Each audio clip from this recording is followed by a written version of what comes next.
a la China por lo del año nuevo chino y todo esto, y de ahí volvieron a sus sitios, pero ya con regalo. ¿Quién sabe, no? Pero es alucinante. Y son teorías, ¿no? Al final, la verdad que esto va a quedar No, como un pero misterio sin resolver en algún... sí, pero Rafa, llama la atención y la preocupación, ¿no? Que en China, justamente unos meses antes, se había, ya había nacido un niño alterado genéticamente. Ah, no, no sé. ¿Qué, Sí, qué, sí. qué, alterado por el coronavirus? No, alterado por no sé qué, para que no tenga no sé qué enfermedad, ya, incluso al grupo de médicos lo sacaron de todas las sociedades y todo eso, o sea, Ah, un ser ¿sí? humano alterado genéticamente, sí, A la mecha. ¿En China? claro, eso se hizo mundial.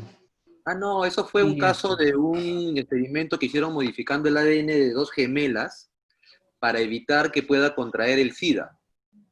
claro, Y nacieron con esa modificación y efectivamente, pero aparentemente este científico no ha habido ahorita a raíz de que pues saltó las partes éticas y todo el tema, ¿no?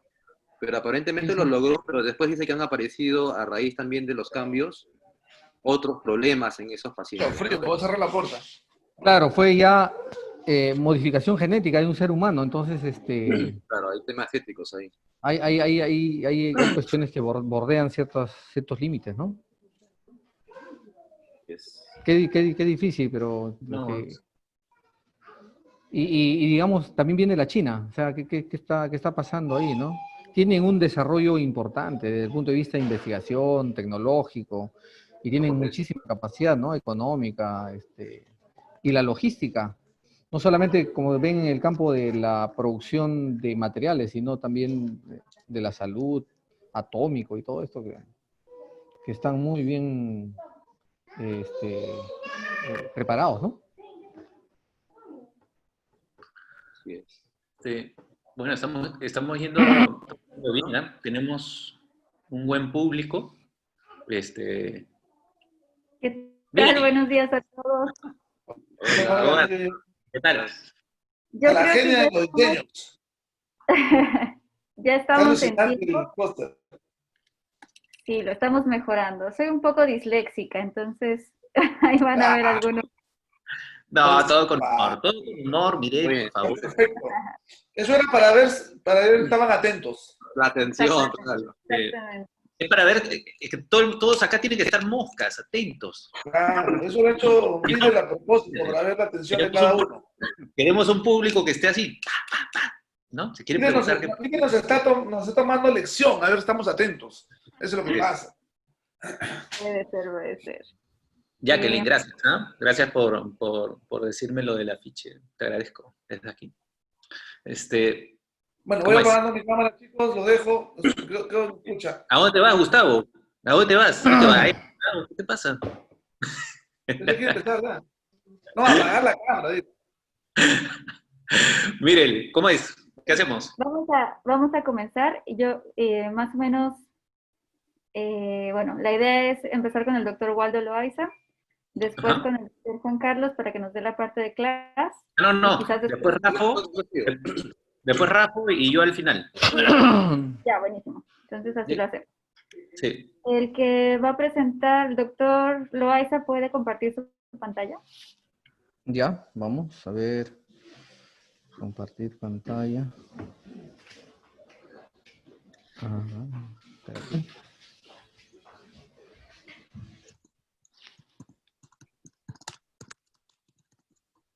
Un ratito, perdón, un ratito.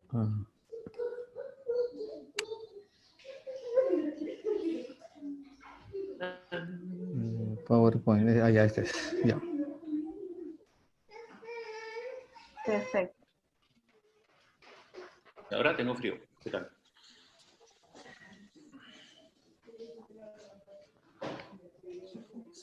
¿Estamos? ¿Se ve? ¿Se oye? Sí, perfecto. Sí, se ve bien. Primero empezamos con una presentación. Vamos a presentarlos. ¿Cómo se debe? Sí. Muy bien. Entonces, vamos a dar inicio a este simposio. Como todos los días, muchas gracias a todos por conectarse, gracias por seguir con nosotros en estas charlas diarias. Hoy tenemos un simposio de esclerectomía profunda no penetrante súper interesante. Tenemos a 3 participantes el día de hoy. Vamos a comenzar con el doctor Waldo Loaiza Gamboa. Él es cirujano oftalmólogo subespecialista en glaucoma, retina y vitrio. Labora en el Departamento de Glaucoma del Instituto Nacional de Oftalmología INO y es director médico de la Clínica Vista. Nuestro segundo ponente es el doctor Rafael Bojorquez. Él es médico especialista en glaucoma del Instituto Nacional de Oftalmología, con especialidad en glaucoma en la Fundación Altino Ventura en Pernambuco, Brasil. Además es secretario del capítulo peruano de glaucoma y doctor en medicina de la Universidad San Martín de Porres. Nuestro último ponente es el doctor Juan Carlos Izquierdo, ya conocido por todos. Él es jefe del Departamento de Glaucoma del Instituto de Ojos de Oftalmosalud, presidente actual del capítulo de glaucoma de la Sociedad Peruana y organización de las sesiones de online de glaucoma para Ophthalmo Education. Bienvenidos a los 3, muchas gracias por su participación. Comenzamos con el doctor Waldo. Doctor, tiene la palabra. Sí, muy buenos días, muchas gracias por la invitación. Pues vamos a tocar un tema muy interesante, muy apasionante, y un tema que está en boga, como es la esclerectomía profunda no penetrante, ¿no? Voy a hacer, ¿cómo se pasa esto? Ya. Entonces, para ubicarnos bien en el tema, estamos ya frente al paciente.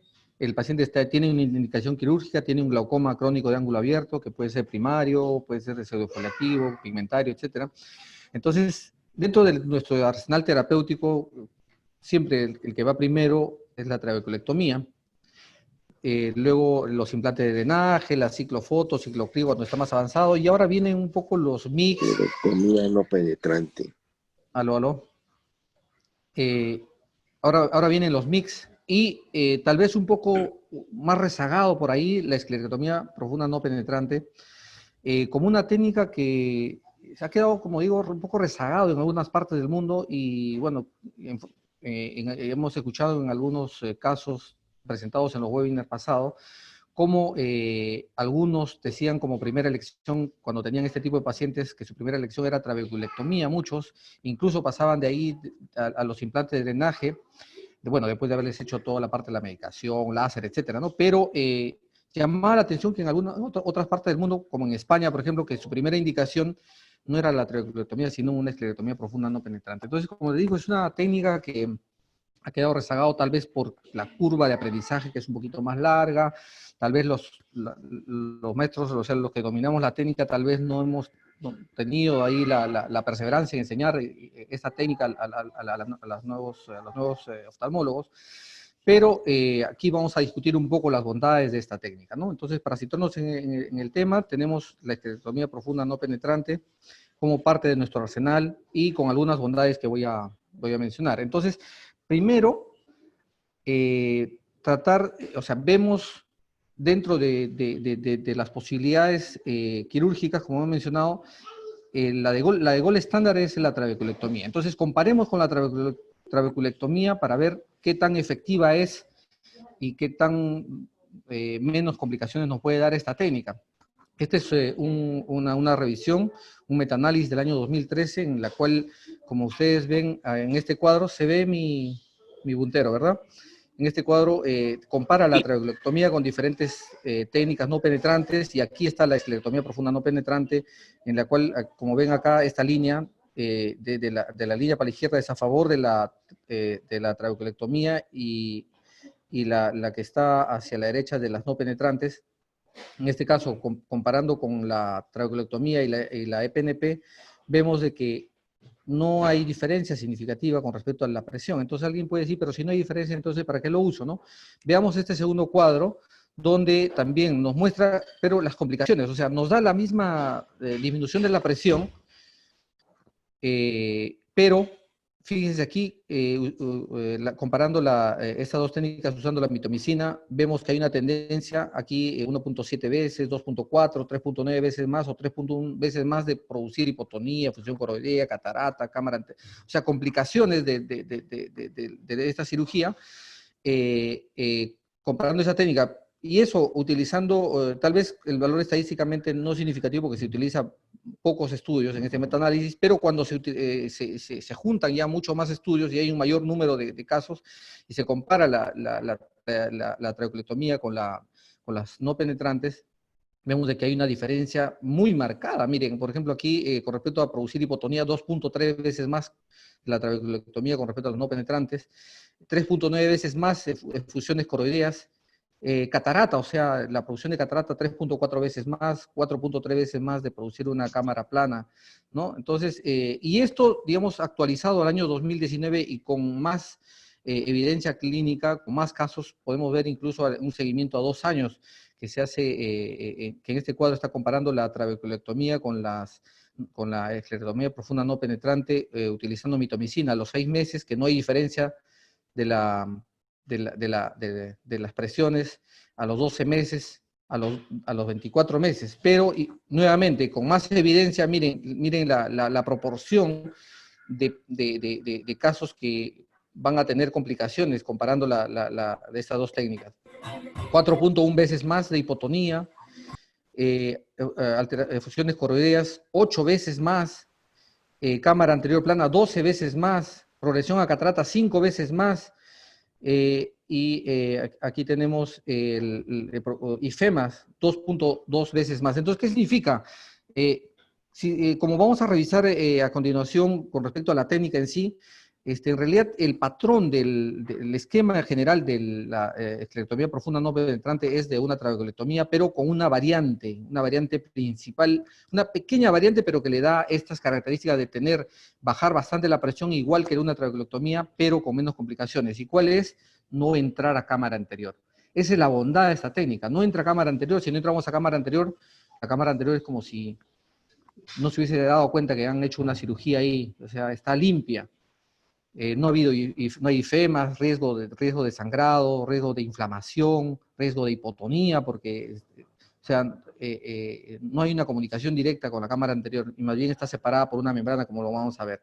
Entonces, frente a esta evidencia de que hay un buen control de la presión, como sabemos, la trabeculectomía nos controla muy bien la presión, pero también está demostrado que con esta técnica la presión también se controla, pero la tasa de complicaciones es mucho menos. Entonces, ¿qué pasó, no? Entonces, ¿qué es lo que estamos haciendo? ¿Debe ser que estamos haciendo algo mal o hay que hacer una nueva calibración de nuestro método, de nuestro enfoque quirúrgico en este caso?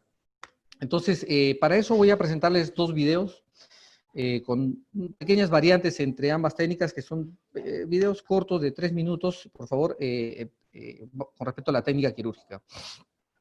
Entonces, empezamos, como les digo, la cirugía tiene su base en muchas de las partes que se hacen, es muy similar a la trabeculectomía, como en este caso estamos haciendo una perilimbotomía, después una disección de la inserción del tenon, que es importante separarlo, se produce el flap escleral.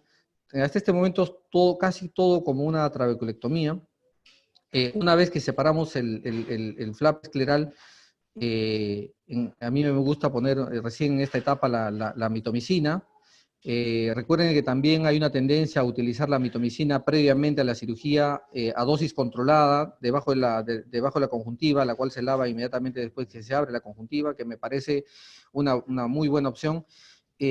Una recomendación también es que la cauterización tiene que ser controlada solamente en los puntos que necesita, porque recordemos de que estamos en este caso en la zona nasal superior, que es una zona de mucha actividad de drenaje, ¿no? Colocamos la mitomicina ahí con todo debajo debajo del tenon, no debajo de la conjuntiva, debajo del tenon, bien en la parte posterior, se lava bien esto. Y es aquí donde pasamos a la diferencia con respecto a la trabeculectomía. Hacemos un flap más profundo y como vamos a explicarles en un cuadrito al final de esta charla, vamos a ver la anatomía, de dónde estamos haciendo esa profundidad y qué es lo que estamos encontrando en el recorrido de ese segundo flap, ¿no? Entonces ahí hacemos el segundo flap y como si lo hacemos con la profundidad adecuada, la única estructura que nos vamos a encontrar en ese avance, adivinen qué es.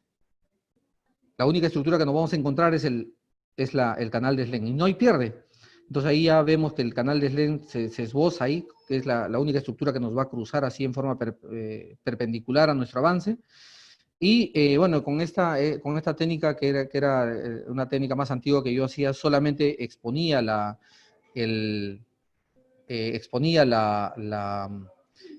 el canal de SLEM y verificaba que haya un drenaje adecuado. Destechaba un poco o sea, ahí estoy destechando, estoy en el techo del canal de SLEM ya una vez ubicado, entonces expongo el canal de SLEM. Y bueno, al inicio yo me quedaba solamente hasta esta parte. Ahí ya vemos de que hay un reflujo leve de humor acuoso. Eso técnicamente se llama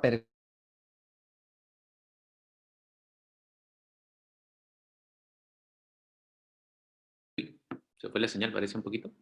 ¿Aló? Sí, sí, no, se ha parado. Se trabó, ¿no? Sí, sí. Parece que es la computadora de Waldo. Sí, parece que sí. Se quedó se congeló, ¿no? Uy, sí, se salió, mira. ¿Se salió? Sí. Esperamos que se reconecte. Aló, Sí. ya me reconecté. Estamos ahí. Súper, súper. Ya, entonces, solamente para terminar este primer video, estamos ahí cerrando. Recuerden también que una cosa muy importantísima, incluso que le sirve para la cirugía de trabeculectomía, el cierre no es conjuntivo, no es con la conjuntiva solamente, sino tiene que atrapar tenón también, ¿no? Y soy muy estricto en ese cierre, si lo ven, incluso ahí son puntos corridos, atrapando el punto anterior, y la idea es de que quede el ojo sellado, ¿no? Entonces, les voy a pasar una segunda técnica para que quede más claro. Vemos ahí, después de la perilimbotomía, ya se hizo el flap escleral, se ponen, esta primera parte es lo mismo, se pone la mitomicina, 3 minutos, se retira la mitomicina, se lava con suero fisiológico, y pasamos a la producción del segundo flap. En este punto es una recomendación también, es de que este segundo flap, todo este avance que se hace en la profundidad de la esclera, debe ser con el máximo aumento, o con un aumento mucho mayor, como vamos a ver. Estamos ya, y fíjense, nos hemos acercado, porque lo que vamos a ver acá son pequeñísimos detalles que no hay que dejarlos pasar. Si nos damos cuenta, ahí estamos un poquito, no tan super profundo, pero ahí ya nos profundizamos un poco, vemos ya que el color cambia y un poquito más oscuro, y si avanzamos en ese plano, lo único que nos vamos a encontrar delante, miren, lo único que nos encontramos delante, si avanzamos bien profundo, es el canal de SLEM. Entonces ahí, presentado el canal de SLEM, entonces la variante y la recomendación, justamente estaba viendo algunos videos y algunas presentaciones del doctor Javier González en España, que es, digamos, y también hace algunos días hemos visto al doctor Mermut, ¿no? Presentar el tema. Si ven ahí, yo he hecho, no solamente me he quedado a nivel del canal de SLEM, sino hice un pequeño avance. En ese caso, aquí también estoy retirando una porción de lo que fue el piso del canal de SLEM. O sea, ya tenemos aquí el canal de SLEM y un pequeño avance hacia la membrana desemética. Entonces, por eso que se habla de que va a quedar una membrana trabéculo-desemética. Y eso nos va a dar opciones incluso para hacer una goniopuntura mucho más fácil posteriormente. Entonces aquí, fíjense en este detalle, aquí estoy salvando tenón, miren, el tenón debe ir cubriendo, o sea, la mitomicina ha hecho el tratamiento del tenón, no ha hecho tratamiento de la conjuntiva. Este tenón, digamos, a veces tengo que jalarlo desde más atrás, pero ese es el tenón que está tratado, y me doy el tiempo suficiente como para que ese tenón quede atrapado ahí y esté cubriendo esa zona de la herida. El flap escleral no tiene puntos en estos casos, yo no los dejo puntos. Entonces ahí uno más o menos va calculando cuánto de conjuntiva debe ir para que vaya bien apretada, ¿no? Entonces aquí también le hago una sutura continua, y para que quede para que quede sellado. Tanto, está siendo sellado por la membrana trabeculosemética y en la parte externa está siendo sellado porque esta capa de tenon y de conjuntiva. Entonces, finalmente tenemos una cámara anterior intacta, como ven ahí, una cámara, una cámara anterior intacta, una membrana trabeculosemética de barrera, una presión positiva en cámara anterior, un ojo sellado. Si se dan cuenta, la cámara anterior ni se ha dado cuenta de que ha habido una cirugía ahí. O sea, la inflamación ahí en intraocular es mínimo. Y no, también tenemos mucho menor el riesgo de ifema, de formación de cataratas y de todo lo que había mencionado. Entonces, viendo un poquito cuál es la anatomía, bueno, aquí nos situamos, esta es una pieza histológica, nos situamos a nivel del ángulo camerular. Aquí vemos la córnea con las fibras de mejor distribución, paralelas, todo, y aquí vemos la esclera. Se supone que cuando vemos a través de esto es un tejido blanco, en cambio aquí es un tejido más transparente. Entonces, cuando hacemos el primer flap, nosotros vamos por ese nivel. Hacemos el primer flap, y levantamos ese flap, ¿no? Levantamos ese flap y lo que vamos a ver debajo, pues vamos a ver una zona blanca y una zona intermedia, acá una zona gris y una zona transparente. Entonces, en la zona gris es donde tenemos que tener en cuenta que se va a ubicar el canal de Slen, y es por eso que hacemos nosotros un segundo flap más profundo.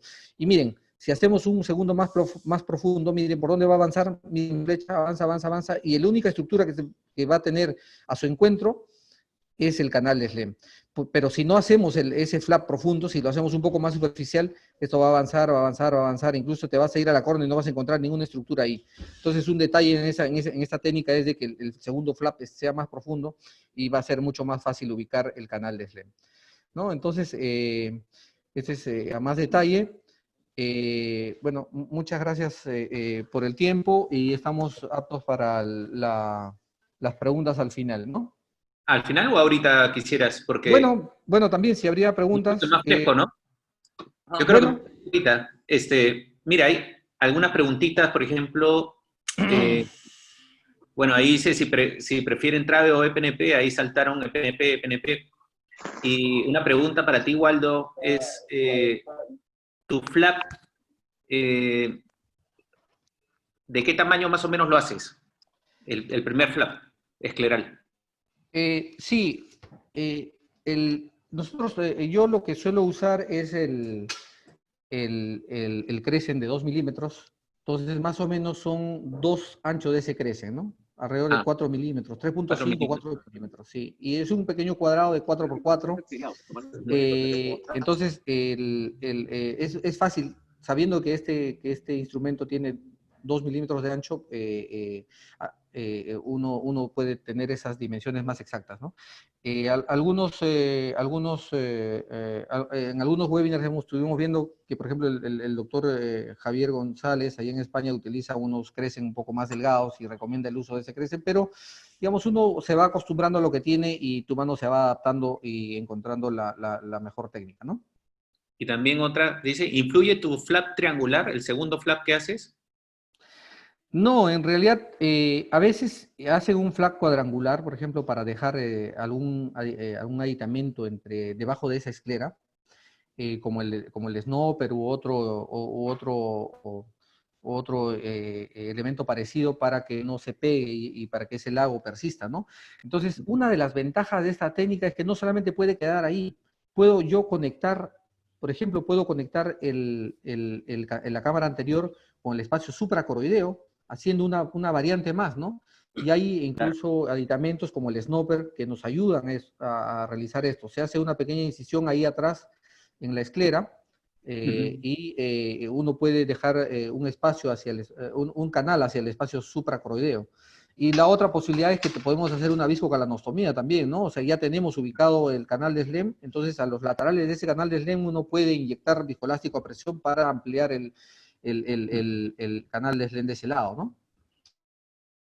Tiene múltiples ventajas, incluso, o sea, ¿qué quiere decir? Que finalmente si la ampolla no funciona, pues tienes otros elementos de función, como la vía hacia el espacio supracoroideo, como el aumento del diámetro del canal de Slen en las zonas laterales a esta cirugía, que pueden hacer de que la salida del humor acuoso sea más fácil, ¿no?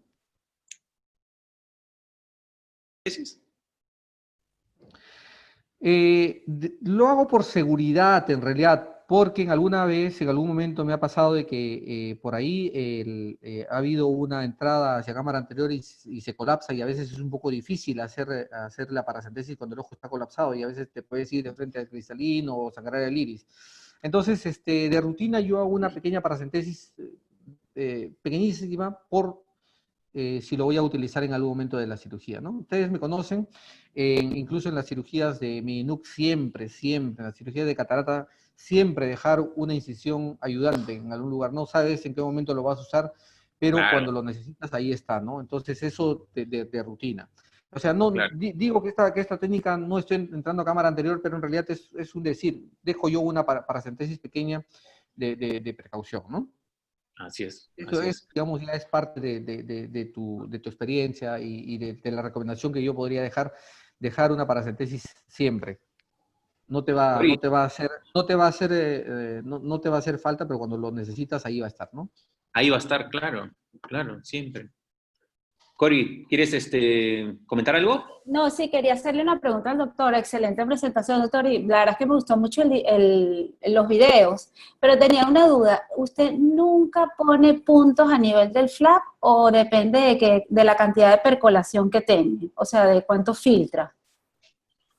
No, usualmente cuando tengo percolación, aunque tenga bastante percolación, es importante evaluar eso, ¿no? Lo que tú dices es importantísimo porque, si bien es cierto, tú puedes tener una salida de humor acuoso, pero es importante también ver que tu cámara esté formada. Claro. Si ves que tu cámara siempre está formada a pesar de que está saliendo bastante, tranquila, sabes de que hay una membrana ahí, de que hay una barrera y que tu presión no se va a ir tu presión a cero. Entonces, como que ya te das una idea de cómo puede funcionar después esa salida del humor acuoso, ¿no? Entonces, no, usualmente no pongo los puntos en el flap. Eso también me ahorra tiempo quirúrgico, ¿no? Y no es necesario en realidad, porque la barrera ya está en la membrana. No quiero hacer Claro, no, sí. Por eso le preguntaba si dependía o sea, solamente de la barrera o si se sentía...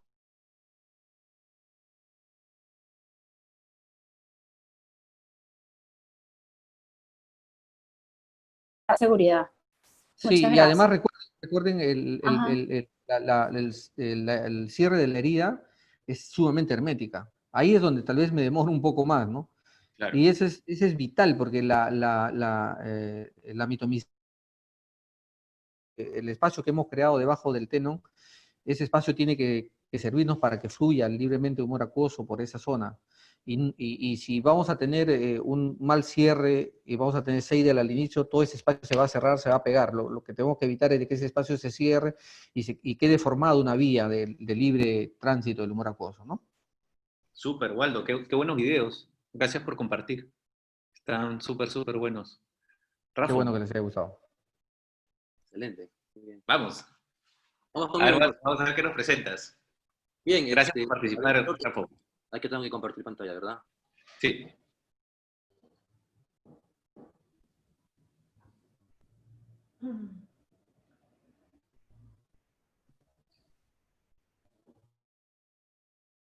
Sí, se escucha perfecto. Y la pantalla ya se ve, ¿ah? Ya se ve, ok, vamos a reducir. Sí. Mejor. Bueno, yo agradezco en realidad que me hayan invitado a hacer esta charla porque la esclerectomía profunda no penetrante es una de las cirugías que más me gustan.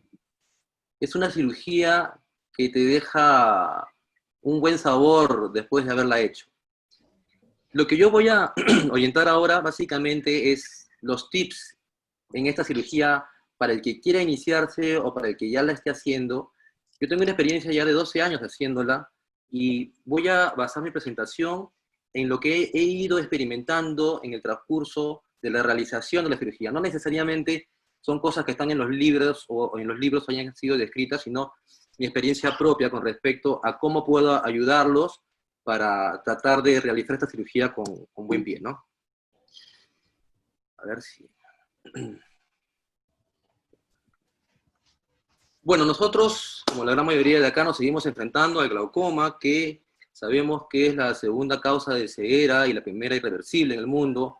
En nuestro país, Perú, no es capaz de realidad. En el Instituto Nacional de Oftalmología, que es donde realizamos nuestras prácticas, encontramos que es la segunda patología atendida con una movilidad de más o menos 11.6%, todos en mayores de 40 años, pero con una alta incidencia en pacientes mayores de 65.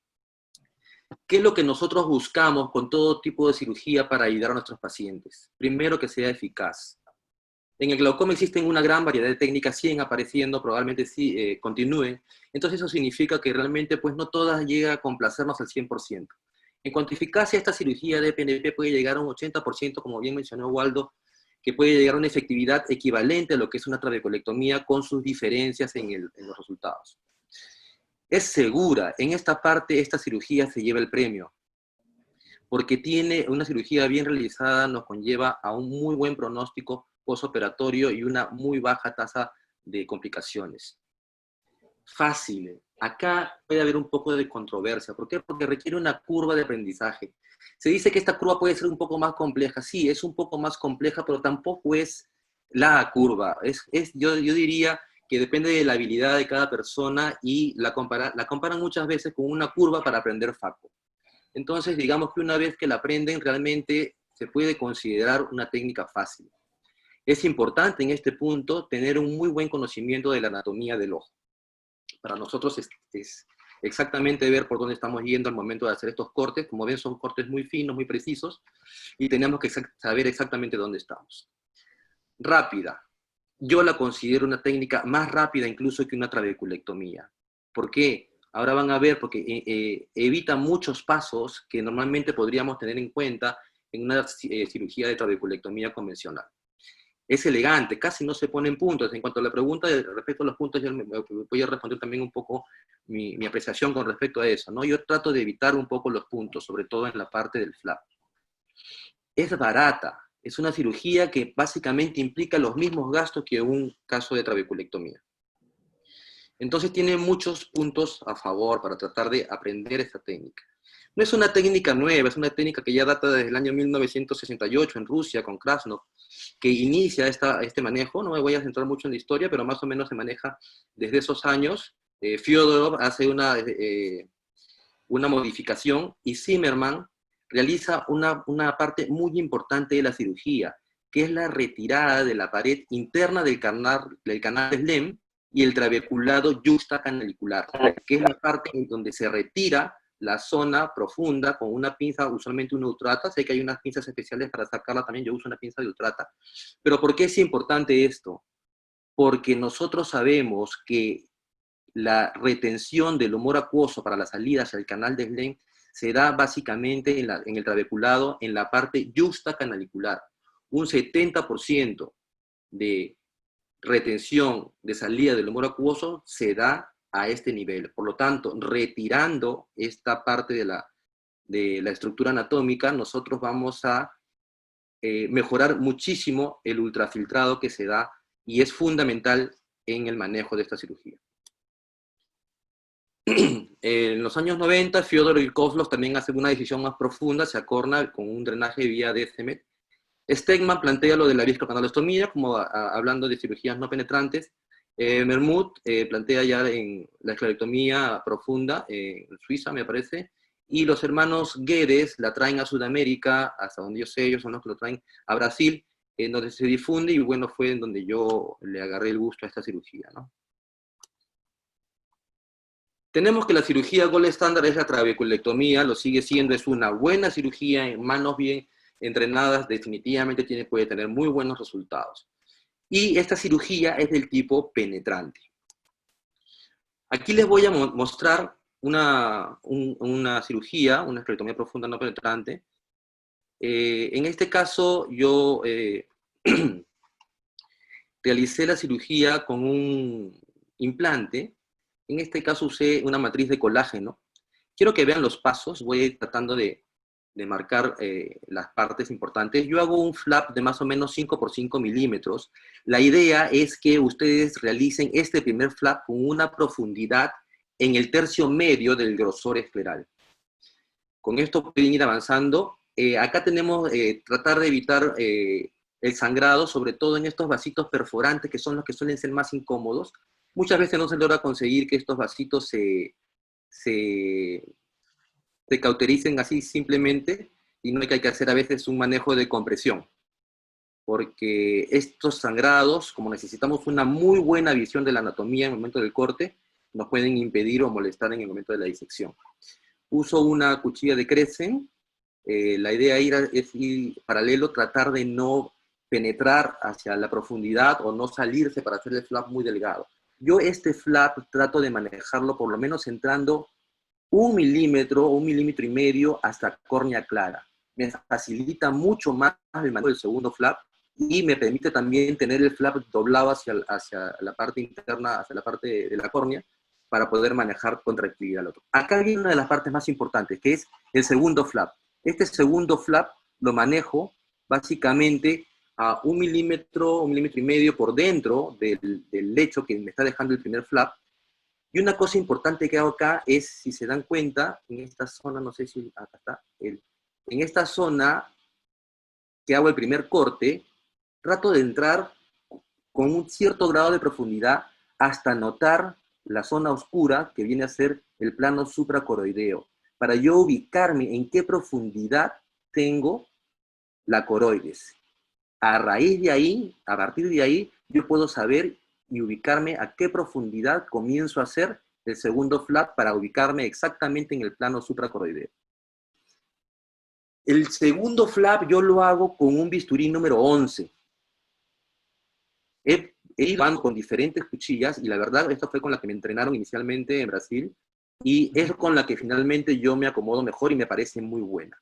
Aquí les voy a hacer una observación. A ver.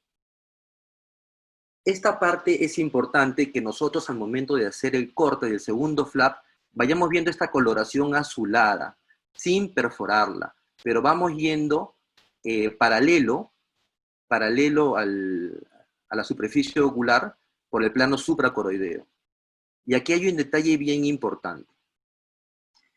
Cuando yo voy avanzando hacia la zona blanca, que va a ser donde yo encuentre las fibras esclerales, que inicialmente son desordenadas, pero luego se comienzan a ver en forma ordenada y paralelas, esta zona es una zona que me permite cierto grado de divulsión. ¿Qué significa? Que yo cojo con la pinza el flap inferior y mantengo cierta tracción hacia arriba para provocar un efecto de carpa. No es un efecto limitado, pero se llega a notar, incluso se siente cierto grado de divulsión que me permite a mí encontrar el plano exacto en donde voy a seguir avanzando para poder destechar el canal de Slen. Acá seguimos con la cirugía en el segundo flap. Un detalle importante que les voy a mencionar también después es sobre el tema de la paracentesis, que nos es útil sobre todo en esta parte que estamos destechando el canal de Slen. Efectivamente salimos directamente en la zona, y ese corte en la cuchilla hacia los lados, fíjense, acá, permite que prácticamente el flap se divulsione solo. Solamente haciendo los cortes a los lados. Prácticamente lo otro se va separando y puede dejar en algunos casos unas pequeñas fibras esclerales que después es fácil retirar. Entonces, esa parte que podría ser, digamos, la más delicada, son algunos tips que yo les puedo mencionar para que tengan mayor seguridad en el manejo. Aquí ya vemos que está destechado, el flap ya está libre, aquí lo levantamos y vamos a realizar lo que es propiamente el nombre de la cirugía, que es la esclerectomía. Estamos sacando este pedazo de esclera para que se mantenga el espacio en el lecho quirúrgico. Incluso ya solo habiendo destechado el canal, ya se nota cierto grado de filtración.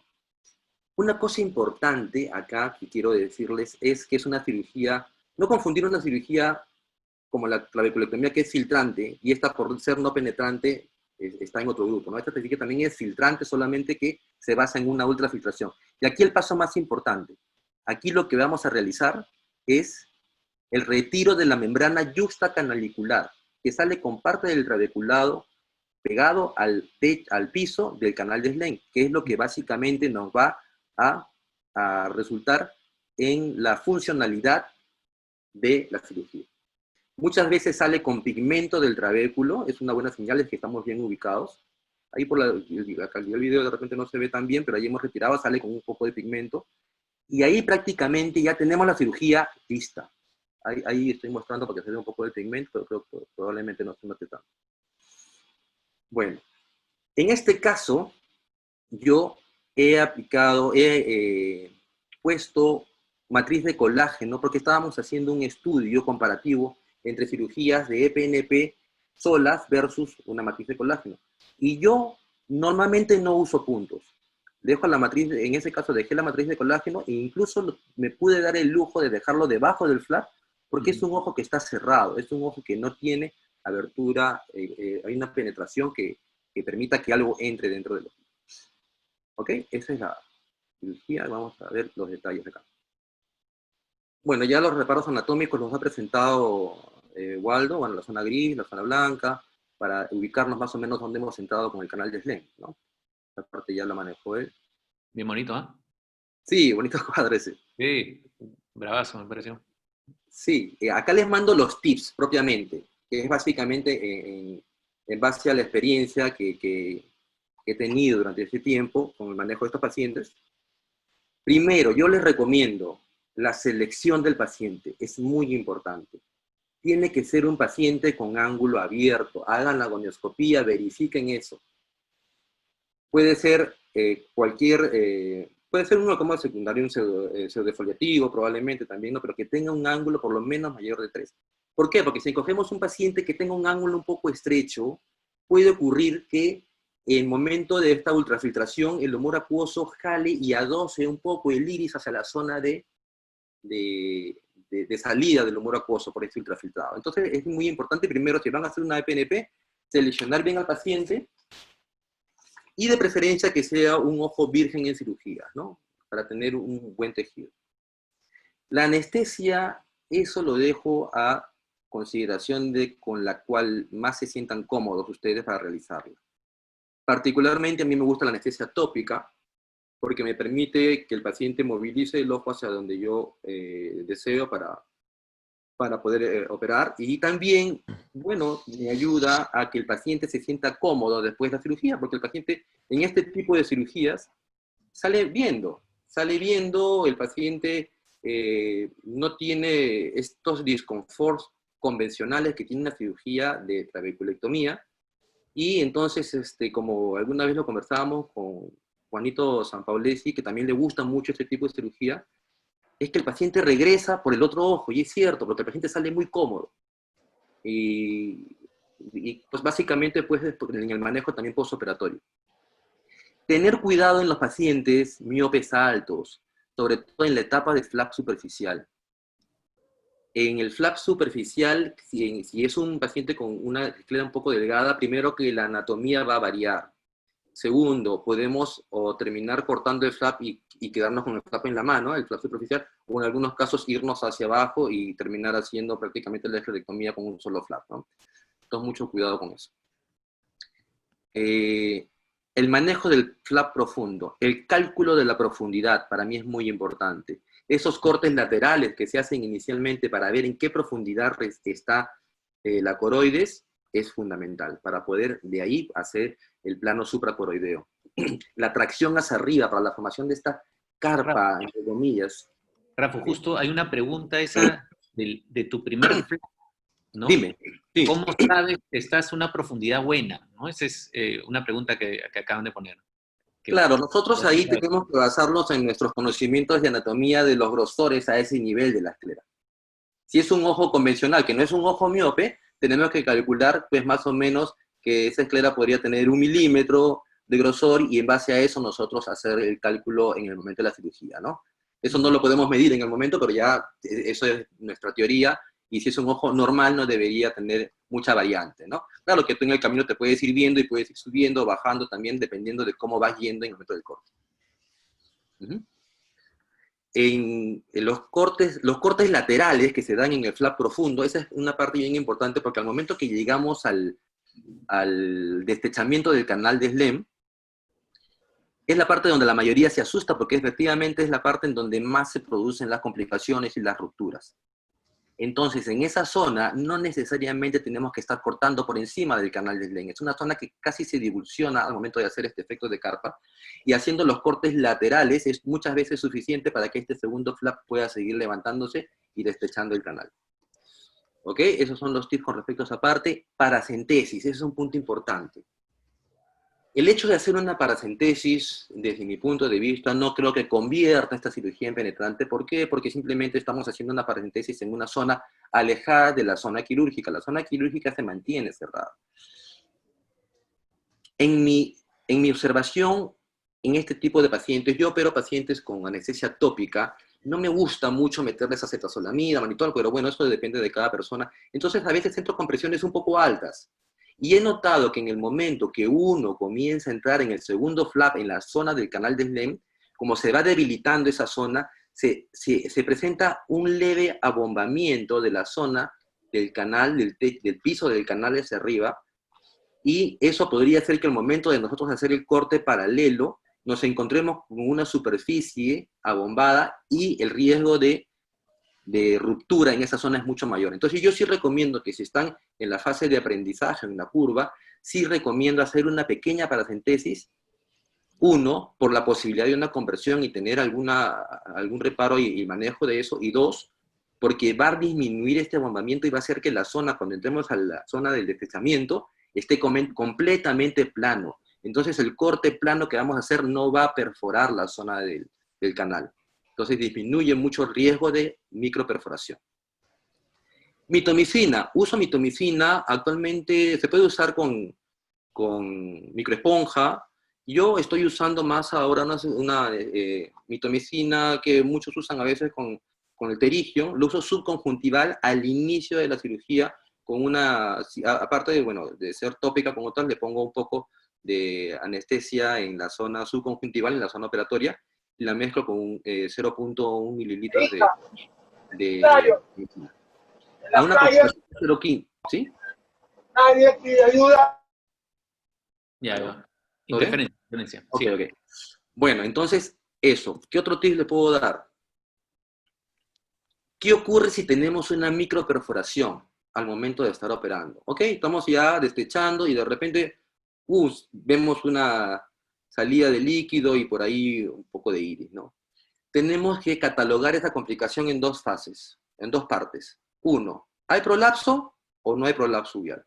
Si no hay prolapso uveal, simplemente eso no se toca. Lo dejan ahí, esa microperforación, lo dejan en que eso se va a acomodar después, y continúan con su cirugía en la otra zona, dejando ese espacio. Si encontraran un prolapso uveal, sí tenemos que hacer una iridotomía, pero con una perforación. No corten no les recomiendo cortar y sacar un pedazo, sacar un pedazo de iris. Simplemente perforarlo para que el líquido salga y se reacomode. Si se reacomoda, pues continuamos con la cirugía y también tiene buen pronóstico. ¿Qué pasa? Si ya es muy grande y realmente se ha perforado gran parte de la zona del canal, pues ahí sí ya tenemos que convertir, ¿ok? Pero entonces no nos asustemos porque si es que hay alguna microperforación, hay formas de todavía manejarlo y seguir con la cirugía. Puntos en el flap. Sí se pueden poner, algunos lo ponen y los ponen sueltos, con la idea de básicamente que el flap se mantenga en su sitio. Pero realmente yo no los pongo, no creo que los necesite porque el ojo está cerrado. ¿De qué va a depender eso? Obviamente, de que no hayas tenido una complicación. Si has tenido una microperforación y ves que realmente está filtrando demasiado y por ahí la cámara hasta se te aplana un poco, pon puntos. Ni hablar ahí ya o pensar en una posible conversión. Pero si tú ves que tu cámara está formada con una ultrafiltración normal, yo no le pongo puntos.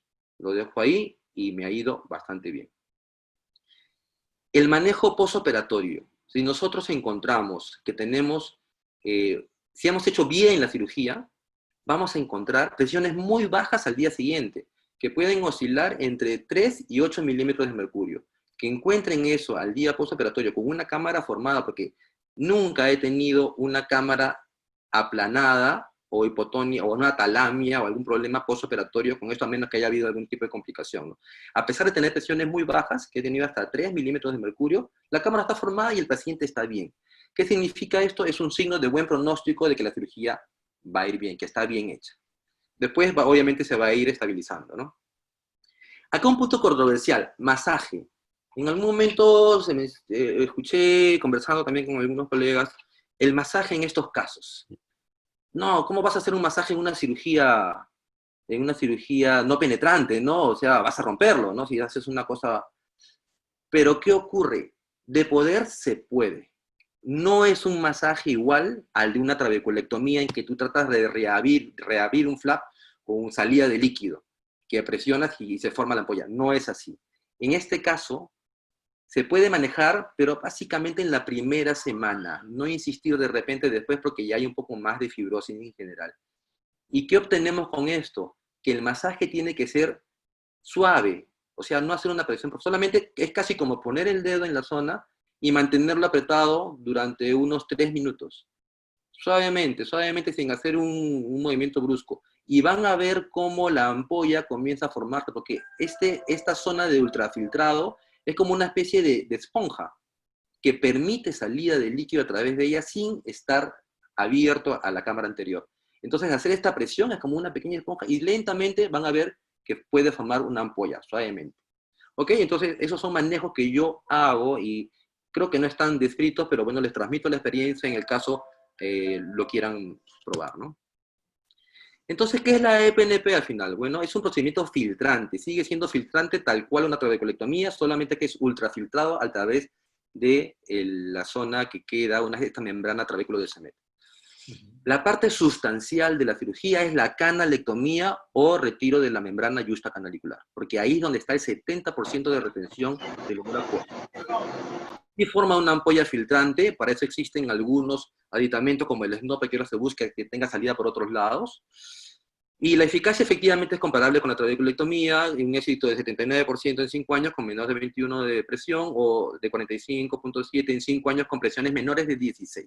Entonces, la indicación es básicamente, como se explicaba, en glaucomas primarios de ángulo abierto, pseudofletivos, pigmentarios, puede hacerse en pseudofáquicos, ¿no?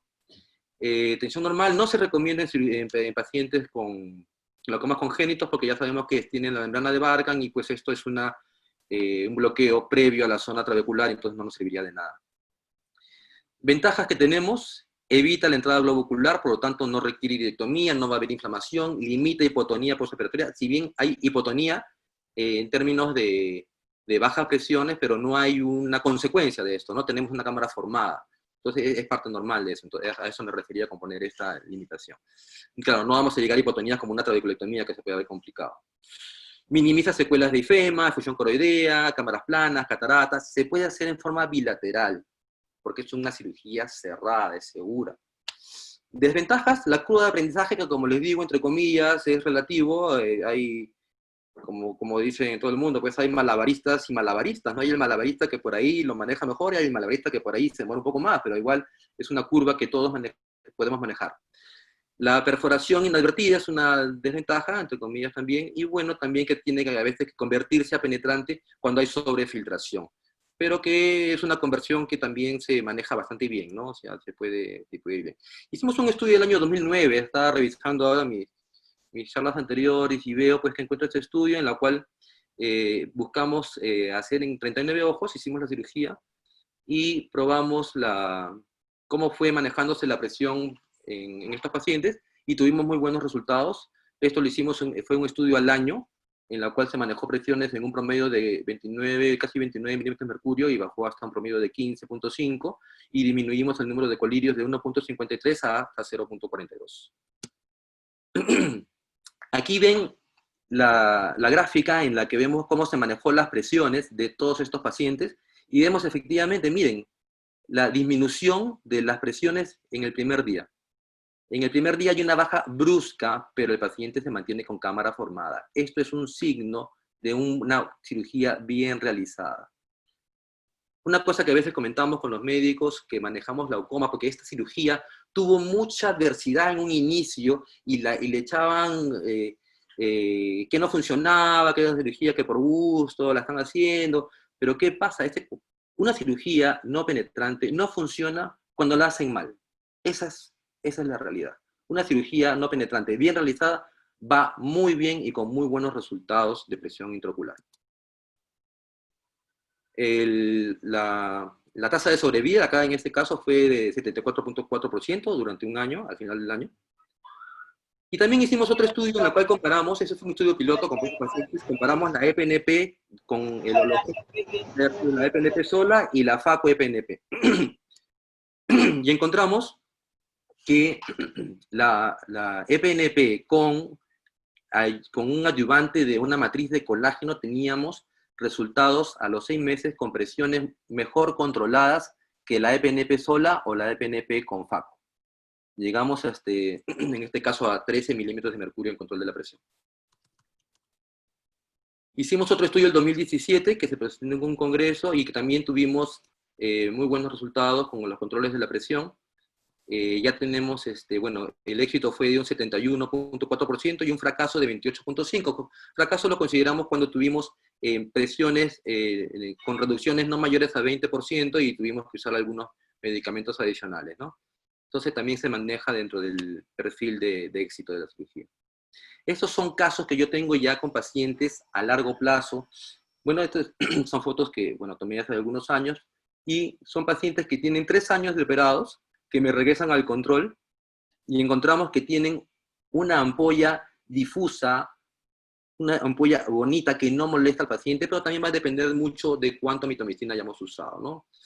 Así que sí les recomiendo esta cirugía, es bastante buena, es muy elegante, y realmente no saben la tranquilidad con la que uno se va después de haber operado a estos pacientes, después de que todo, bueno, obviamente sale bien, sabes que es un paciente que no va a tener complicaciones, molestias, y tú vas a dormir tranquilo realmente esa noche.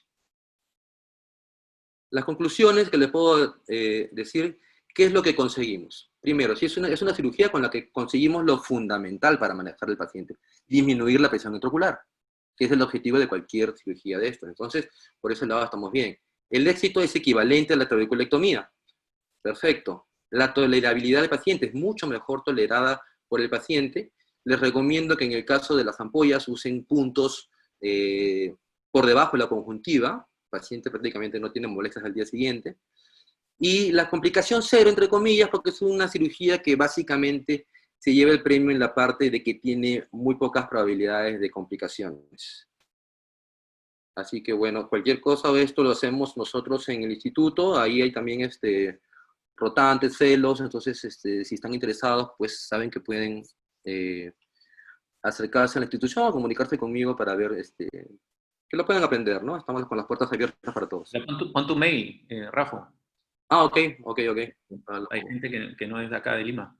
Sí, lo voy a poner ahí en los comentarios. Bueno, y eso sería todo. Muchas gracias. Muchas gracias, Rafa. Espectacular.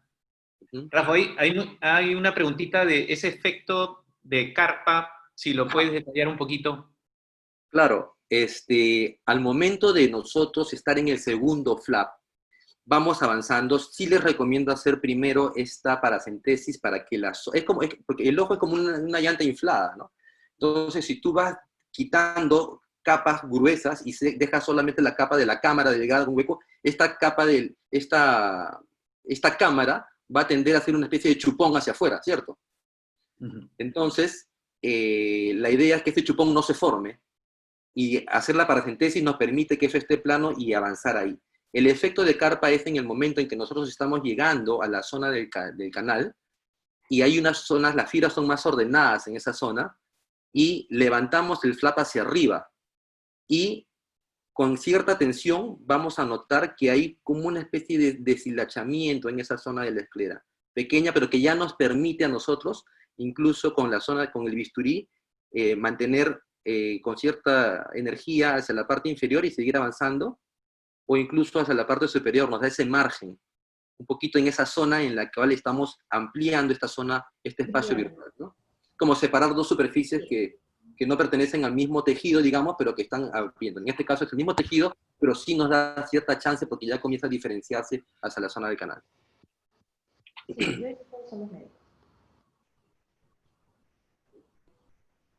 ¿Se escuchó? ¿Aló? ¿Me escuchan? Sí, Rafa, sí, yo te Ok. escucho. Creo que Juan Carlos se ha quedado sin audio. ¿Hay alguna pregunta más? Voy a ver el chat. No sé. Voy a poner mi correo ahí para... Sí.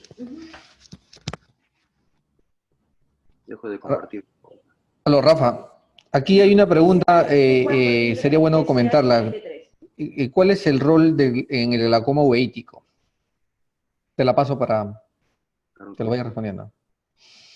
Mira, está indicado, o sea, se puede hacer, y básicamente tienes que tener un glaucoma que de preferencia no tenga sinequias hacia las zonas previas a la zona del trabéculo.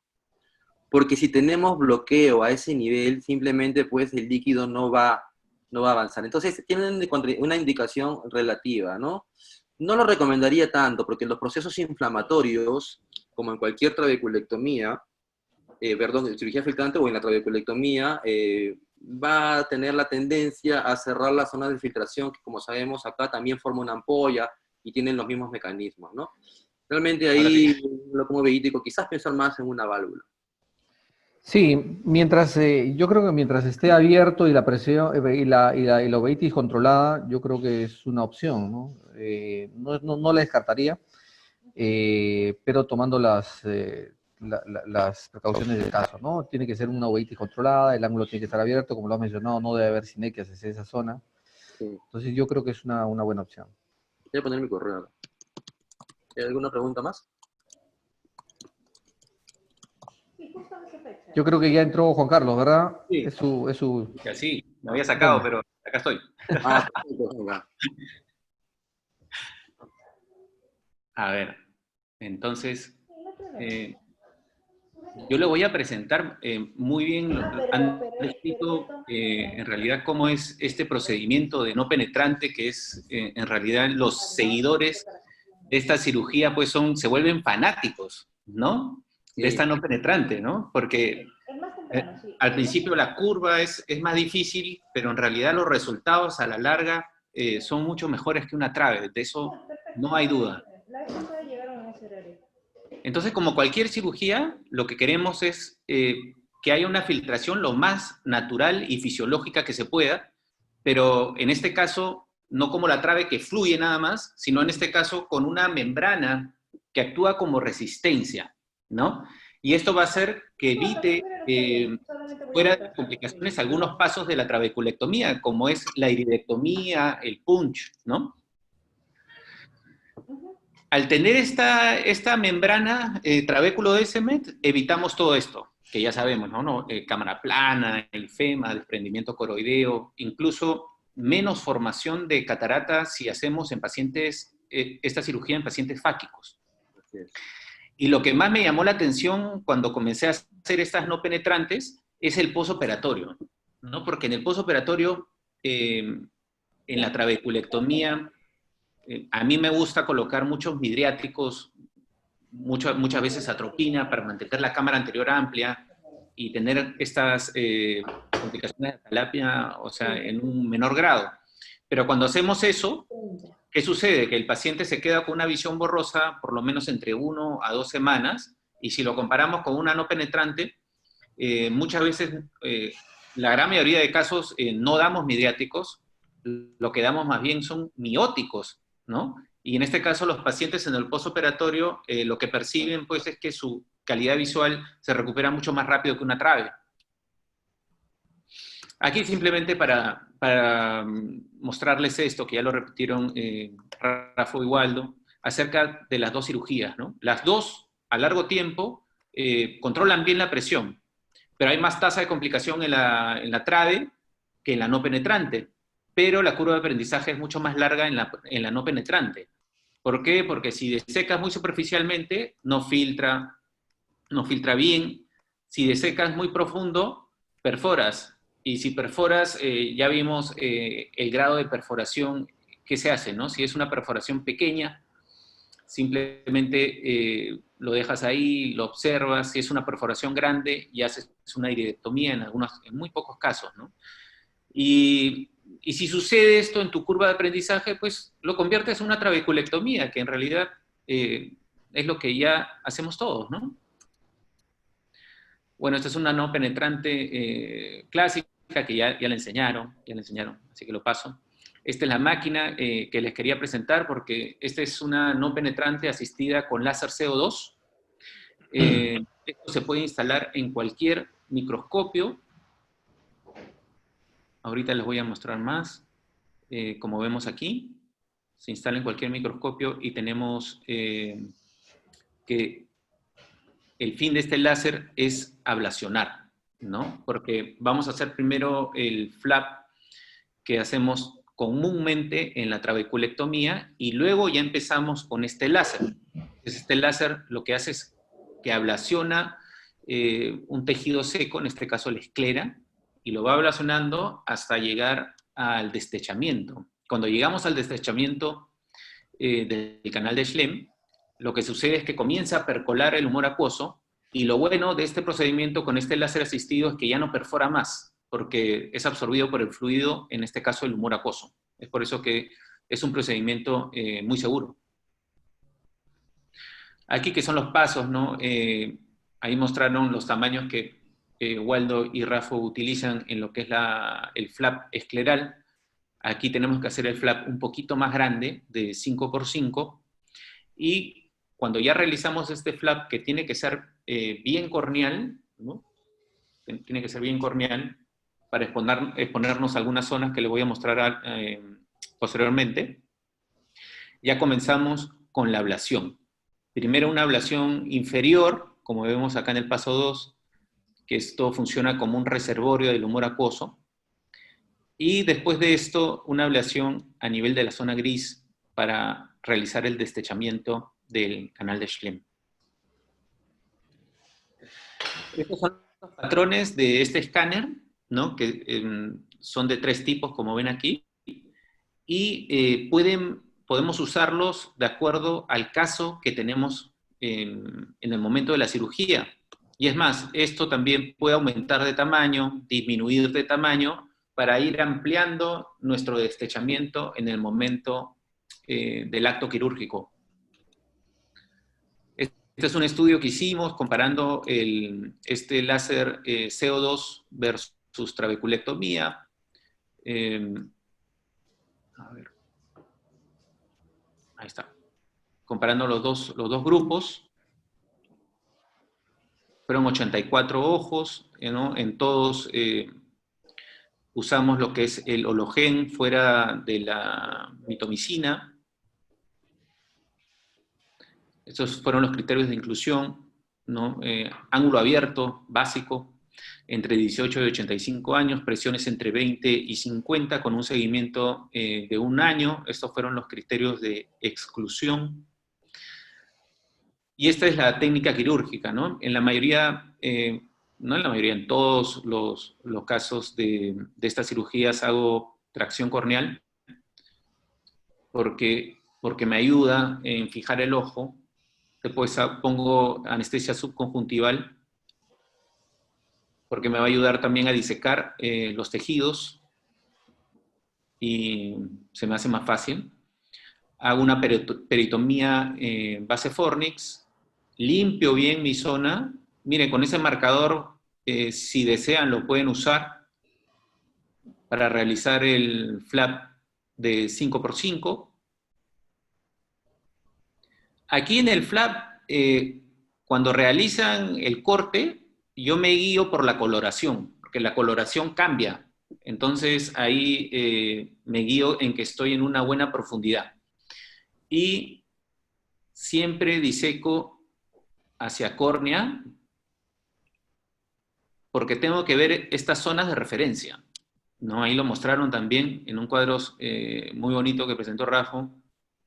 Es la zona clara, que es donde está la córnea, la zona gris, donde va a estar el canal de Schlemm, y ahí poder realizar esta ablación, y la zona blanca, donde está la esclera.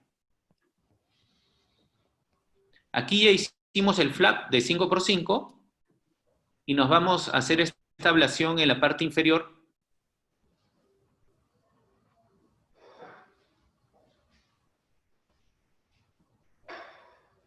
que va a funcionar como reservorio del humor acuoso, ¿no?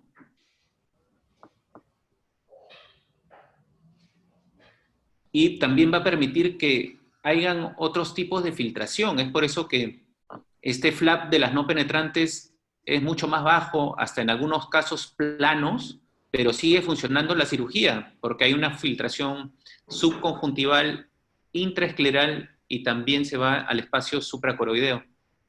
Después de terminar con esta ablación inferior, que se usa como el reservorio del humor acuoso, pasamos a la zona gris, ablacionamos esta zona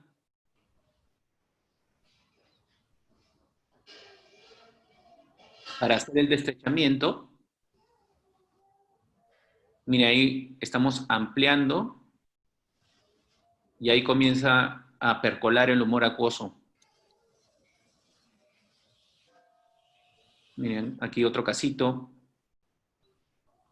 Miren, comienza a percolar de una forma súper suave. Antes de realizar esto, siempre hago paracentesis. Como dice Waldo, no está de más. Y siempre, si pasa algo, nos va a sacar pues de cualquier emergencia. Miren qué bonito percola. Este fue el número de pacientes que hicimos, entre 47 de trave, 37 de CLAS, una edad promedio de 65 años, la gran mayoría de ángulo abierto, tuvimos algunos de ángulo cerrado, que combinados con FACO se puede abrir el ángulo y podemos hacer este tipo de cirugía. Estos fueron nuestros resultados. Mejor agudeza visual al año fue en el grupo de la no penetrante. También se ha visto en muchos estudios que nos protege de estas líneas de visión que tanto tememos en estas cirugías filtrantes, ¿no? En presión intraocular, miren, al año se compara mucho con la trabeculectomía, bastante, y en lo que son fármacos, también se compara bastante. En el CLAS, bueno, tuvimos un resultado que usaban un poquito menos de fármacos.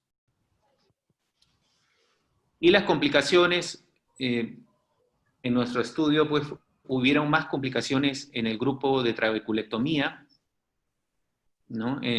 Tuvimos en un 5% la necesidad de una cirugía secundaria, ya fuera un SP o un implante de Berbelt, y en el grupo de CLAS tuvimos complicaciones pero transitorias, ¿no? De hipertensión ocular en 5%, que lo tratamos con acetazolamida, hipotonía en un 10%, que con esteroides y paciencia comenzó a subir esta presión, goniopuntura un 32% y needling un 24%, ¿no? Al ser, de todas maneras, irse al espacio subconjuntival, pues tenemos que ver cómo está nuestra úvula, ver si está vascularizada o no, y de acuerdo a eso adelantarnos y hacer un needling para que no haya fibrosis en esta zona y no se cierre nuestra cirugía también, ¿no?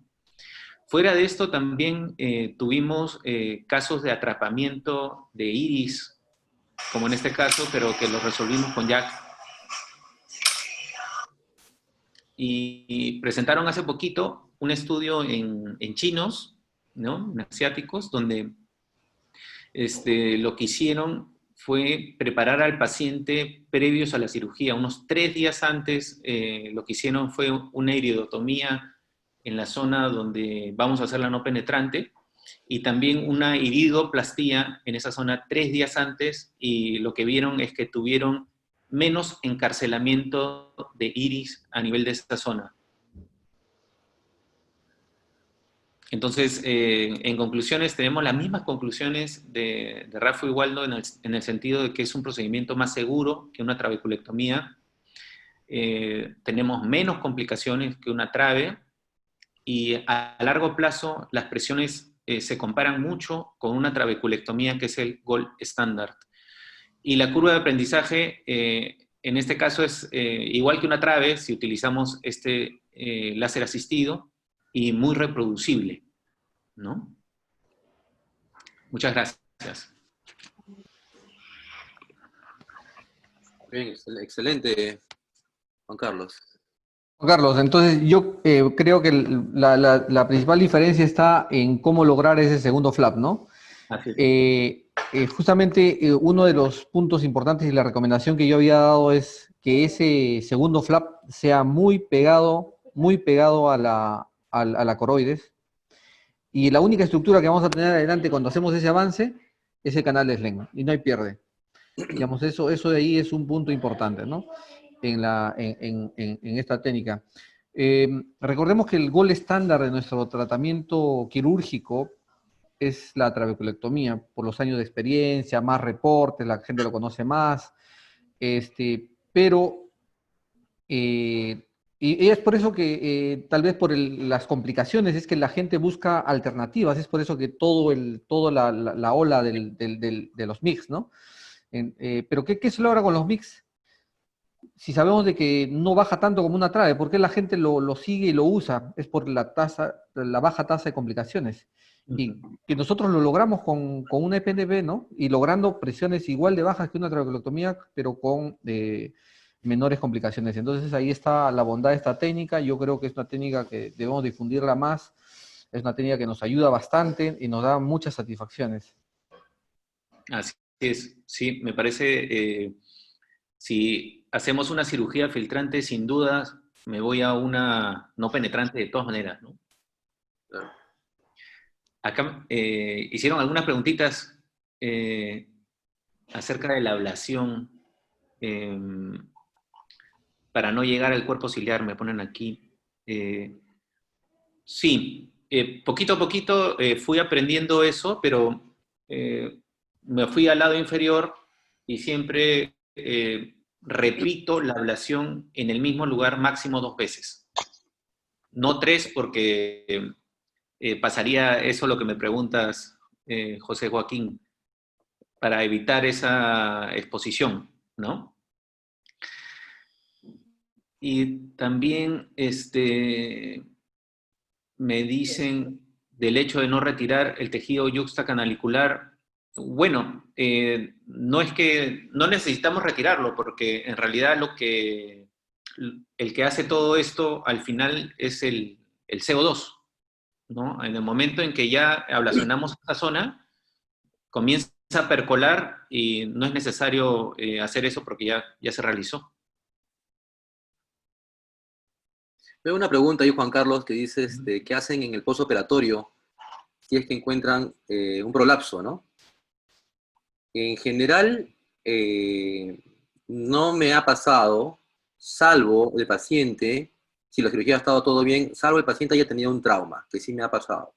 Después de la operación, a la semana, el paciente se cae y, bueno, llega con un golpe en el ojo y se prolapsa la uvea y se ve a través de la conjuntiva. Claro. Porque tenemos una membrana muy delgada ahí, ¿no? Entonces, obviamente, un golpe, de todas maneras, produce un problema, ¿no? Entonces, bueno, ahí no nos queda más remedio que sí entrar nuevamente y tratar de regresar el iris a donde podamos y convertirlo a una trabeculectomía, ¿no? Ya que ahí, después de un trauma, generalmente queda destrozada la zona de la operación, ¿no? Claro. Otro punto importante también ahí de repente es el manejo postoperatorio de la goniopuntura, ¿no? Que quizás no se ha mencionado ahora, que se dice que puede ayudar en caso notemos que por ahí nuestras presiones no son lo que hemos buscado, y se puede realizar una pequeña punción con jack láser en la zona de la membrana trabéculo de Semet. Aquí entra la controversia si nuevamente pues esta cirugía se volvió penetrante o no se volvió. Bueno, la cosa es que estás controlando el manejo de la presión en el postoperatorio ya un poco más tardío, ¿no? Y suele ir bien. Bueno, particularmente no uso mucho goniopuntura, en general trato de manejarme por ahí o le adiciono alguna gotita o en general están yendo bien con buenas presiones, ¿no? Entonces no he requerido mucho por el momento, pero sí está descrito que puede ayudar. Rafael, yo sí uso goniopuntura. Recuerda, aquí hay un detalle importante, ¿no? Incluso alguien hizo alguna pregunta cuando realiza la suturolisis. Como ven, en el flap no dejamos puntos, y si lo dejáramos, antes de realizar una suturolisis sería mejor realizar una goniopuntura. ¿Por qué? Porque vas a comunicar directamente la cámara anterior con ese espacio que has creado, pero acuérdate que ya lo estás creando en un tiempo en el cual ya se ha cicatrizado la zona de la conjuntiva tenum. O sea, vas a tener muchísimo menos riesgo de un Seidel, ¿no? O que vaya a fugar, y que vaya a descompensarse, y más bien vas a tener una zona que ya está preparada como para recibir un mayor, que podría estar preparada para recibir un mayor flujo de agua sin descompensar la presión intraocular y produciendo menos complicaciones. Entonces, justamente el avance que yo hago, no sé si se han dado cuenta, no solamente llego a la zona del trabéculo, sino avanzo hacia la zona del trabéculo décime, por eso se llama membrana trabéculo décmética, me deja un espacio importante para después de la cirugía yo identificar a través de una gonioscopía y poder hacer la perforación ahí. Y también la gente pregunta, ¿cuándo se puede hacer esto, no? Bueno, igual que una suturolisis, realizarlo ya después de la segunda semana, porque al inicio puede ser un tanto contraproducente, ¿no? Porque puede haber fuga por algún lugar y vas a producir mucha hipotonía o riesgo de hipotonía, ¿no? Ujú. A mí me parece que quieren, A la doctora Quesada. sí, Sí, hola, buenas tardes. Agradecerles la excelente charla y solamente comentar algo porque en el momento que estuvimos con Juan Carlos acompañándolo, gracias a Dios pudimos ver y hacer esta técnica con láser. Solamente un dato que creo que es importante en el postoperatorio inmediato es verificar el estado de la pupila, ver si hay pequeños grados de discoria, porque eso nos podría a veces sugerir que podría empezar un pequeño prolapso de iris. Entonces, ver que la pupila no esté discórica. Nada uy, qué más. bueno. Sí. Sí, eso es lo que teníamos en cuenta. Y en cuanto a la presión, sí, como los doctores comentaron, las presiones podemos encontrarlas en el postoperatorio bajas, pero con cámara formada. Entonces, no entrar en pánico y no querer hacer ecografías, porque muchas veces al llevar al paciente a hacer una ecografía para descubrir si hay algún problema, un desprendimiento coroideo, podemos, es más, inducirlo y aplanar mucho más la cámara, ¿no? Así es. Solamente eso. Correcto. Gracias. Gracias. Ahí quiere comentar, me parece, el doctor Dino Nateri. A ver. Abro su micrófono. Juan Carlos, Waldo, Rafael. Hola, Dino. Hola, Dino. ¿Qué ¿Qué tal? tal? Muy linda charla, los tres han dado unas charlas muy, muy bonitas. Solamente quería comentarles que hace muchísimos años atrás, inicié la EPNP, pero no con buenos resultados. Nunca alcanzaba la presión meta y realmente descontinué este tipo de cirugías. Pero después me di cuenta que el problema era que no retiraba la membrana yuxtacanalicular para lograr los buenos resultados. Creo que eso es fundamental y hacer recalcar este detalle que es supremamente importante para lograr los resultados que ustedes están obteniendo en estos momentos. Esperamos que estos tips te ayuden, Dino. Yo creo que hay puntos claves importantes, ¿no? En algún momento yo también, ya hace muchos años, empecé a hacer la técnica y tuve uno que otro desconcierto, pero digamos, la carga, la evidencia clínica, lo que se publica el día al día, me ha dado, digamos, un ánimo para seguir con esta técnica y realmente estoy bastante satisfecho, ¿no? Y espero que les haya ayudado en realidad estos tips. Claro, en realidad la esencia de la cirugía va a radicar en esa parte, Dino, porque es la zona donde se produce la mayor parte de resistencia del humor acuoso. Pero a veces es la parte que también tenemos más miedo a hacer, porque es la parte más delicada, más fina, ¿no? Entonces, crítica. Sí. Es la parte más crítica, pero sí es la fundamental, tal como te has dado cuenta de eso. Bueno, y solamente una pregunta, Rafael. Cuando tú pones la inyección subconjuntival de mitomicina asociada a la silocaína, unos minutos antes de iniciar tu cirugía, ¿haces algún tipo de lavado de la subtenoniana? ¿Haces irrigación subtenoniana o no haces ningún? No, porque la inyección va en parte subconjuntival y va a una concentración menor, ¿no? Va a 0.15 miligramos por mililitro. Y solamente se pone 0.1 mililitros. 0.1 mililitros de la concentración, ¿qué concentración? No, la cantidad. Y la concentración no, yo sé, la concentración. 0.15 miligramos por mililitro. 0.15. Correcto. Usualmente de la dosis que utilizamos diluido al medio, incluso hay gente que lo pone un día anterior. ¿Hasta una semana? Sí, para preparar la zona, ¿no? En teoría tienes una dosis ya más controlada. Bueno, y hay algunos otros que lo hacen empezando la cirugía, y una vez que se levanta la conjuntiva y el tendón, hacen un pequeño lavado ahí, y otra cosa importante es de que esa pequeña ampolla que has formado, no lo acerques mucho al limbo, ¿no? Tratando de cuidar las células limbares, y más bien ponerlo hacia los laterales y a la parte posterior, una vez que se forma esa pequeña ampolla, ¿no? Es un pequeño tip. Gracias, muchas gracias. Extraordinario. Hay una pregunta, gracias, doctor Nateri, gracias por participar. Hay una pregunta que me gusta, que me gustó mucho. Es, fuera de la curva de aprendizaje que hace menos factible usar esta no penetrante, ¿qué otra cosa ustedes creen que haga que no se convierta en una gold estándar como la trave? Buena pregunta, ¿no? Yo creo que en el camino probablemente se manejen cambios al respecto, ¿no? Porque como va a estar con los tonómetros, ¿no? Que vamos viendo nuevas tecnologías que pueden ir mejorando y en algún momento puede ir cambiando.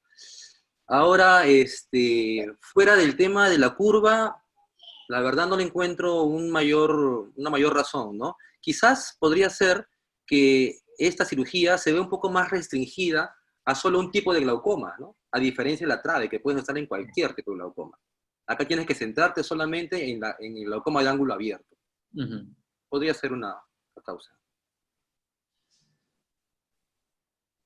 También yo creo que es en el momento de la enseñanza, ¿no? En el camino, lo que más nos enseñan es la trabeculectomía y no la no penetrante, ¿no? La no penetrante es muy difícil que te enseñen en el recientado. Sí, claro, no se hace en muchos centros, ¿no? ¿No? Y el tiempo, Juan Carlos, el tiempo. Así es. Uno lleva mucho más tiempo, es más conocido, más difundido, y hay muchos trabajos que se han publicado con respecto a mucho más que la EPNP. Claro. Y bueno, es la técnica más difundida, ¿no? Entonces, y la posibilidad de poder empezar la práctica con esto, digamos, si tienes menos centros que lo hacen, va a ser más difícil. Y bueno, como Rafael lo ha dicho, pertenecemos al al Departamento de Glaucoma del Instituto Nacional de Oftalmología, que, bueno, tenemos ahí personas en entrenamiento y personas que nos ven realizar esa técnica y que, digamos, les gusta, ¿no? Ahora, yo difiero un poquito en la parte del tiempo, porque yo en realidad hago la EPNP más rápido que una trave. Uno, porque evito el tiempo en usar la mitomicina poniéndola con microesponja. Evito ese tiempo. Dos, no pongo puntos en el flap. Básicamente es hacer 2 flaps y cerrar la conjuntiva, fuera de la retirada de la membrana yusta canalicular. Una cirugía, manejando bien los pasos, no te debe durar más de 15 minutos. Sí, si todo está correcto. Así que claro, en el tiempo yo lo estoy manejando incluso antes que una trave, que tengo que poner más puntos, cerrar, todo. Acá no. Ya es pasando la curva en realidad, pues, ¿no? Sí, claro, yo 2 años haciéndolo. Remonta a... Claro, sí, me refería un poco al tiempo que tenemos las técnicas, ¿no? Aunque ambas, digamos, han sido ya descritas hace bastante tiempo. Recordemos que la trave, ¿desde cuándo se usa? Más o menos desde los años 70, o sea, creo que es 68 donde ha sido descrita, y desde ahí se empieza a usar, pero la otra técnica como que también ya se conocía, pero se ha usado con menos a lo largo de la historia. Pero ojo, esa técnica también va a estar por ahí, como ahí desde Rusia en los años 68, sí, 70, pero no se difundió mucho, ¿no? Claro. Menos difundida. Me llamó, como les había mencionado en los webinars pasados, no sé si presentaron algunos casos clínicos, y cuando preguntaban a la gente cuál era su mejor opción, pues la mayoría de esta parte del mundo decía trave, válvula, ¿no? Y los españoles respondían EPNP, que tienen una escuela muy interesante, y hay médicos que lo están practicando. Yo les... sí, tienen muchísima experiencia, y los reportes que vienen de allá, digamos, son parte de lo que me ha animado a continuar con esa técnica, y me da muy buenos resultados. En Europa se usa bastante. Sí, puede ser más, o sea, mejor que una trave, ya sabemos qué es, pero más popular, me parece, en Europa la no penetrante, ¿no? Sí, en Europa se está mucho más difundida. Mira. Bueno, muchachos, si quieren participar mañana también, si tienen algún video de para horror, mañana. Ya. hablamos más tardecito. Es un video que lo comparten, es unos minutos nada más. Bueno, muchas gracias de verdad por participar. Ha sido, pero increíble que compartan sus experiencias de no penetrante para que mostremos pues a todo el mundo que en realidad hay menos complicaciones y a la larga es muy comparable con una trabeculectomía, ¿no es cierto? Así es. Que se animen a participar, que aprovechen los centros donde hay enseñanza para que puedan hacerla, ¿no? Bueno, hay que abrir los micrófonos para darle un aplauso a los doctores, a mí no, a los doctores. A los centros. Un aplauso para nuestro ponente. Gracias por su participación.